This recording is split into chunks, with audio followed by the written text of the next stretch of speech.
It was a wild couple of days. Every time I would glance at my phone, every time I would check social media during the holiday, I saw a bunch of people seething about Nintendo, trying to gaslight you into thinking that nobody was buying Switch 2s for the holidays. And if they did, their kids were very, very disappointed in them. And that they wanted a PS5 with Astrobot instead. And it really made me think about just how out of touch the online gaming community actually is, because the narrative they've been pushing for the past year is that like Expedition 33 is killing it. Grand Theft Auto 6 is going to be the biggest game of all time. There's going to be this that's going to destroy Nintendo. Like they keep going on about like, oh, Nintendo's stock price dropped because of this, and this.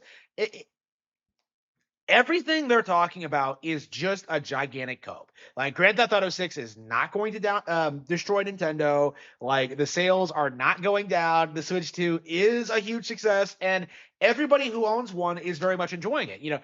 I can't even begin to tell you like the sheer amount of people who came to me and were surprised, like, man, Mario Kart World has a really active online server. They're going online and they have like full lobbies and they're racing all these people and they're having this blast with it. Like, so many people said that to me, and they expressed how surprised they were about that because they were told by Twitter, by YouTube, by like influencers that the game has been dead since like July.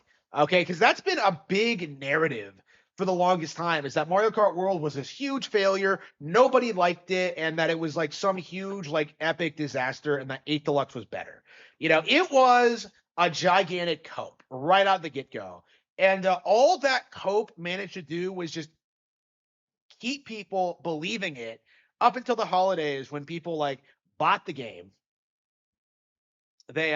They played it and realized that like none of the narratives were true. That Mario Kart World is absolutely one of the biggest games of the year. That it's a system seller switch for Switch 2, and that like the giant cope in the community right now that like only Kirby Air Riders is good is just completely and totally wrong. And that's just like the major takeaway when it comes to like the first 6 months of Switch 2. Like, we are really supposed to believe this console is underperforming, that it's failing, that Nintendo is struggling, and it's just observably not true. Metroid Prime 4 is a really good case study of this, where like right now you have all these people coming out and saying that like the game is a failure, like it's really, really bad, Nintendo screwed it up, like they killed the IP. And then meanwhile, you look on the bestsellers page and it's like consistently been in like the top 5 since it came out. Okay. The game's doing fairly well. Okay. Like everything, like you're being told about how bad it is, and how awful it is, and how Nintendo killed the IP. It's no different than what we saw during the original Metroid Prime's release. Actually, I would say this is like more similar to Metroid Prime 2, because if you remember what happened when 2 came out, you had people spurging out about like how the way the Dark World works and like the weighting and the general structure.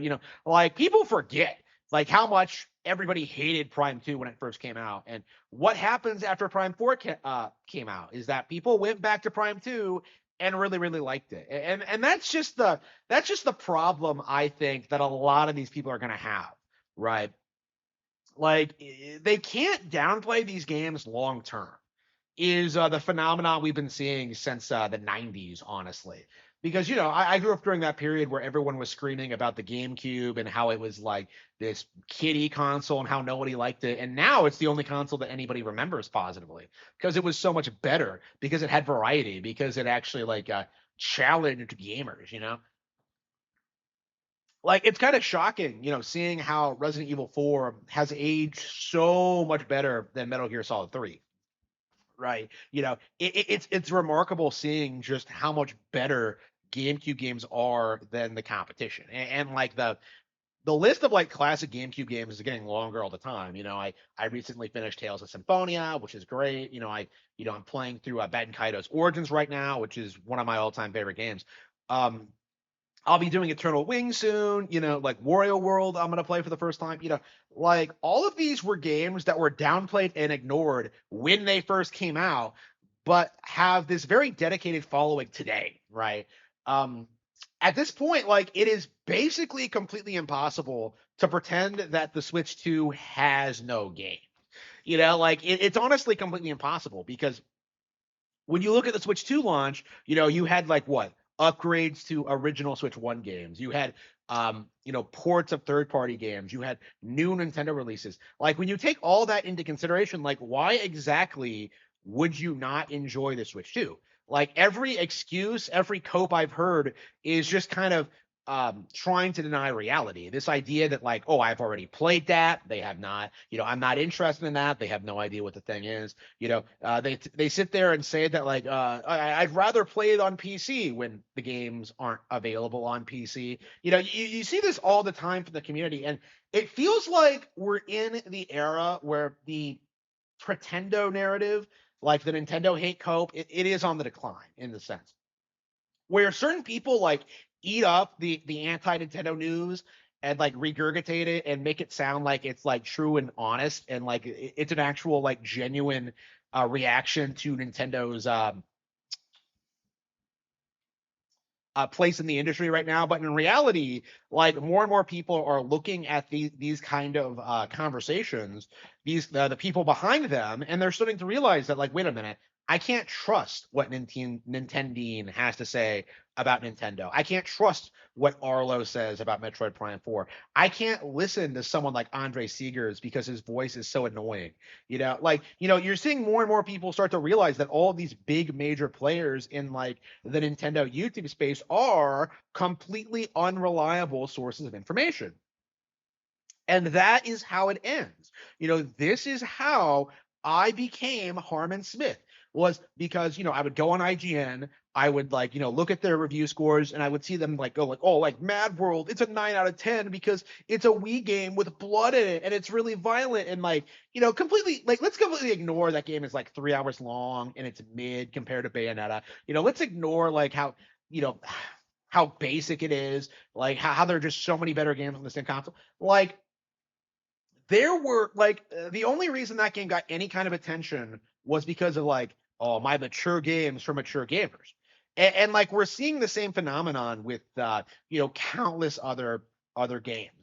We're seeing that with Expedition 33, with Baldur's Gate 3, with Elden Dingaling, right? We see this all the time with these games. And when I was playing through I started playing Nier Automata again because I'm going through the endless grind and I'm playing through all these RPGs I've never been.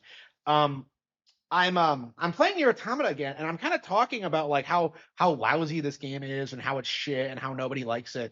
And it kind of like it was kind of weird looking back when that game first came out and how it was like relegated to this position as being like one of the best in the industry and one of the best games ever made for like a good long while. People were telling you that like Nier Automata was like one of the best games on PS4.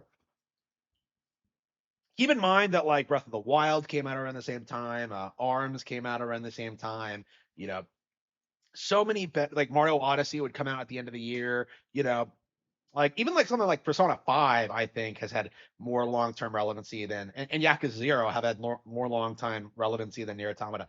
Like Nier Automata was only put on the pedestal that it was out of a desperate attempt to try and make the Yoko Taro like into some industry legend and a figure. Like even though the guy hasn't done anything relevant before or since, it was just like all anybody wanted to talk about was like, oh, my upskirt shots and like they would yeah, I really want to fuck this robot. It's just like, come on. You are embarrassing yourselves. It's so cringy just that how these people just behave and act and what they do and like the nonsense they prop up. And it's very interesting. Like after all that hype, all that publicity, all that like praise, all the game of the year nominations, all the worship, all the hype, all the sales, Nier Automata is on Nintendo Switch and not a single person cares. Like the same thing is going to happen to Elden Ring. The same thing is going to happen to Baldur's Gate. The same thing is going to happen to Expedition 33 at some point. Like the instant that these like lesser games get ported over, you're going to see this like very quick, sudden, like just silence. Like you are not going to hear anybody talk about these games again ever once they get ported to Nintendo consoles. And that's just the reality of it, is that these games aren't standing on their own merits. They're not good, they're not exciting, they're not something that people actually play. Like All they are just something they can weaponize against Nintendo for the season.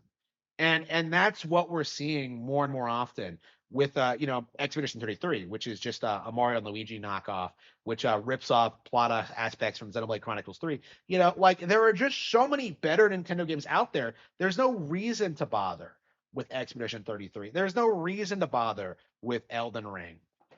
Like there have been so many better games uh, on Nintendo consoles that like those games have been completely lost in the shuffle. And it's kind of sad just how much the industry kind of revolves around this idea that they have to protect the interests of these third party developers.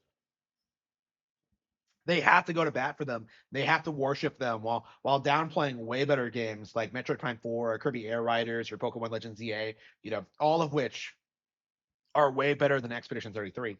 It's just, to me, it's what we're seeing is like the end of an era, right? Like we're seeing these people prop up nonsense that nobody's heard of, like Expedition 33, over the far superior Nintendo games. And I think for the first time, it's becoming more and more apparent to normies just how much better the Nintendo games actually are. You know, like it goes beyond just Mario Kart World, but Donkey Kong Bonanza dominated. Pokemon Legends Z8 dominated. Prime 4 is doing really, really well. Kirby Air Riders was an unexpected hit. Like, it's not enough for PlayStation, Xbox, and PC to have a game of the year winner anymore. Like, a game of the year winner is not good enough to beat what Nintendo offers. And that's like the major takeaway I have, at this year, is that we're going to see Grand Theft Auto 6 come out. We're going to see it sell 100 million units, and that's not going to be enough to stop what Nintendo is doing with Switch 2. Like, you're going to see that game do well, and then you're going to see everyone else just slowly migrate to Nintendo consoles, because those platforms are where the games actually are.